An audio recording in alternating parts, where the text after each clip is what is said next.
Good morning, good afternoon, good evening, folks. Michael Zuber, one rental at a time. How are you doing? It is, yes, Thursday and the Three Amigos. How you doing, Matt? I'm doing awesome. Super excited to be here and taking care of the next one in line. There you go. And Dion, how are you? Howdy, I'm doing great. Ready for round three. Very cool, guys. So there's a couple of things that have been popping up in my comments that are a little different than the last couple of years. So I thought we should talk about them. One is the idea that the US could lose the reserve currency of the world, which I think, it's one of those interesting mental exercises. We can talk about that. But there are a lot of people acting like it's going to happen tomorrow, which is almost comical. And then something that I admit to having to look up, the milkshake theory. Sometimes you create these marketing sticks. It's just like, I got to go figure out what that is. So we're going to talk about the milkshake theory as well. Dion, dealer's choice. What do you want to talk about first? It's probably the reserve currency. Okay. And because it's pretty nuanced. A lot of people think that people trust the United States dollar, so other countries are using it. And that's really not been my experience. I mean, and so this is the perspective of a Marine who went to Desert Storm. Fought for our country. Yeah. And some people said, why are we in Desert Storm? Why are we fighting? Iraq invades Kuwait. How does that impact people in Nebraska or California, right? Yeah. So in 1971, one or two, we got taken off the gold standard. Mm-hmm. We are no longer, there's no longer gold backing our dollar. Correct. To make sure that our dollar had value, we provide military support for countries like Saudi Arabia. And in return for that military support, if somebody from China or Thailand wants to buy oil from Saudi Arabia, they have to first purchase American dollars and then use those dollars to buy the oil. So it's called the petrodollar. Correct. And so that's how you get military from the United States to go to a country that we're not in to fight a battle that had nothing really to do with us physically as a country, but it maintained the strength of our dollar. So the idea that the milkshake theory is one of the concerns is as we print and print and print more money, that the dollar is going to not be a reserve currency for the rest of the world because it doesn't have enough value. Our dollar doesn't have value because of how many there are. It's not a supply and demand thing. There are digital dollars that you don't even have to print. You can just change a number in an account. Our dollars have value because there are countries that are still requiring you to purchase American dollars in order to buy oil. So I don't see us printing money causing worldwide problems that are brought up in the milkshake theory. I do see foreign investors wanting to invest here because we are more stable. When we have things like, I wanted to say Omicron, but that wasn't it. The people who failed in China, the bazillion dollar Evergrande. Why did Omicron get stuck in my head? Things like that failing. We have people in China that are afraid. And so much so that they wanted to invest in other countries that Trudeau and Canada said no foreign investors for 2 years. Yeah. We don't have that happening in the US. That's crazy. Yep. Right. So our competition in the United States, a lot of it is foreign investors, which is causing prices to go up. So I go right back to my original thought that I always have when people say they want to wait to buy is the longer you wait, the more you're going to pay. Yeah. So Matt, what do you think? Reserve currency, milkshake theory? Do you give any of this stuff credence? What are you at? No. Yeah. If that happens, the number of people that fail, it tilts the scale. Like it's just, there's so, when all that stuff, anything like that, that's so massive unwinds.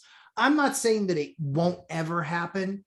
Of course it can happen. Of course. Yeah. But usually it's not this massive event. The thing that concerns me the most is how much more isolated China is making themselves. That does not bode well.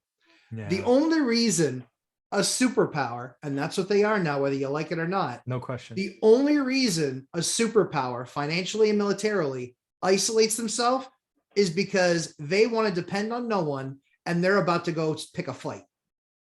Yeah. That's what I think, largely speaking, that's what I think is going to happen. Yeah. So sort of my thoughts. So one of the things, going back and being back, this was part of my 4-year degree, right? In economics, we studied the dollar and the importance of the reserve currency. And we talked about Nixon getting off the gold standard. And I think it was called the Bretton Woods Agreement where the petrodollar was established. So I've spent years studying this stuff, watching it. So these are my thoughts. The first question I always come up with is kind of a smart aleck response. reserve currency of the world. We're going to lose it. The dollar is this, is trash, blah, blah, blah, blah, blah. The first thing I always ask is, okay, what's going to replace it? And I just sit back and watch them spiral out of control. Because until the US cannot lose the reserve currency of the world until something replaces it. Because you won't have not a reserve currency of the world. And what makes the dollar unique? Well, first off, size. There's a whole lot of it, right?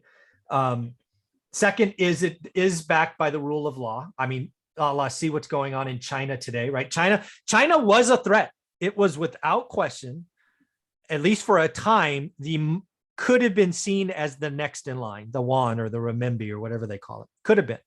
However, in the last 9 or 12 months, they have taken out a gun, shot themselves in the foot, reloaded the gun, and shot themselves again.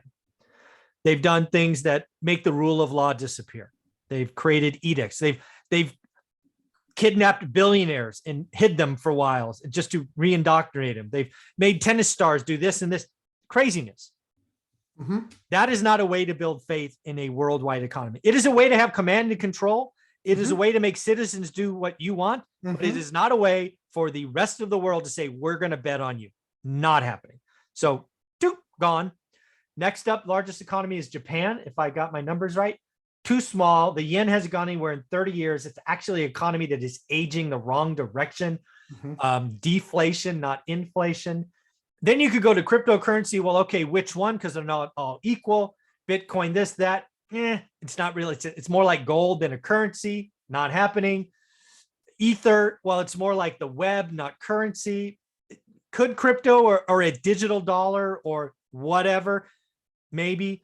The only thing that I could see as, even in the next decade, impacting a reserve currency of the world, there's only one thing that I can squint and see, and that is what I'll call a basket of goods.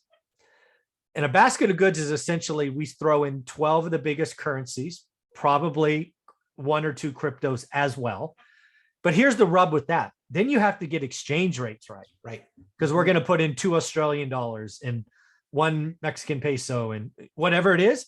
But in theory, you could have another Bretton Woods, which basically, I don't remember how many countries, 12 or 20 or whatever it was, got together, closed doors, and out of that came the Bretton Woods Agreement. You could, in theory, have Bretton Woods 2.0. I think the outcome would be a basket of currencies at some pegged ratio. But that's years in the making. And then the final thing Dion brought up, fear is the greatest indicator of what is the reserve currency. China does silly things, rush to the dollar. Turkey, I don't know if you guys see what's going on. Turkey inflation's at 50%. Yeah. What are they rushing to? Dollars. Europe goes on lockdown, dollars. So you don't have to look very far. And oh, by the way, we have rising rates, which strengthens the dollar. And it's the reserve currency conversation spins people up. People want to act like it's going to change tomorrow. You'll see it coming a long way out. But yeah, it's not something I am concerned about, because I don't see anything out there other than this kind of basket of goods idea, which would be horrible to put together, which, oh, by the way, dollars would be in the basket. But yeah, and then the milkshake thing, because again, I didn't know what that was, so I looked it up, and I'll just read a definition that I got because it's pretty short. It says, Brent Johnson explains dollar milkshake theory. The theory, he expects rapidly appreciating US dollar. That's kind of interesting because raising rates means the US dollar goes up. That's happening right now, I think.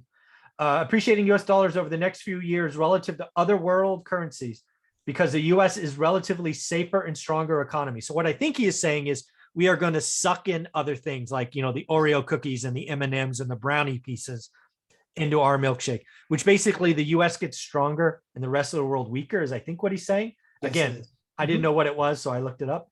I think that's a very short-term phenomenon, but I think that's happening right now. I think the rest of the world's still struggling, and the dollar is about to get stronger, because I think Powell is about to be Paul Volcker and show a backbone. So interesting stuff going on, guys. What do you think? Yeah, what he talked about really is that continue to perpetuate and cycle. Yeah. And it getting worse and worse and worse with the dollar. Yeah. And getting worse and worse and worse with foreign currencies. and then it kind of, then the US dollar kind of collapsing in on itself. Interesting. Yeah, I may have to watch that. Interesting. 27 Yeah, I mean, minute video. interesting theory, but nothing that happens fast. Number Yeah. one. Number two is that means it still is the case where if you had anywhere in the world to pick the country that makes the rules that are most pro-business, the country that's the easiest to live in, all of these things, we've created an atmosphere where the best in the world, largely speaking, want to come here. Yeah. That's kind of how it works. Yeah. Dion, any thoughts? So before anybody puts in the comments that crypto is going to replace the dollar, you said it in one of your videos recently within the last 24 hours. The age brackets of people who own crypto.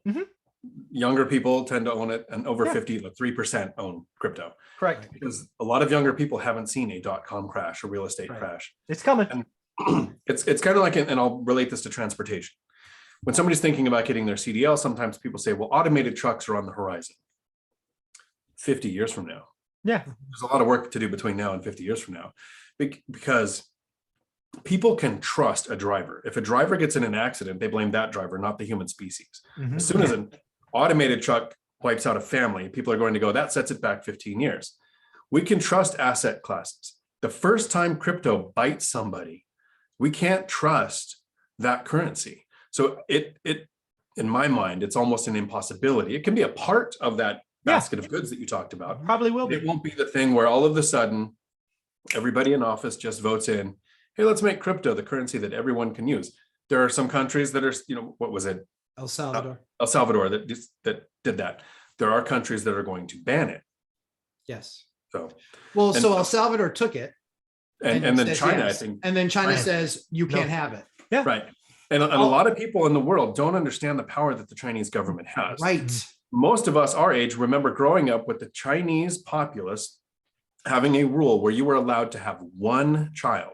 They were stopping overpopulation. And then a few years ago, they repealed it, right? Sounds great. Chinese law is a little more current.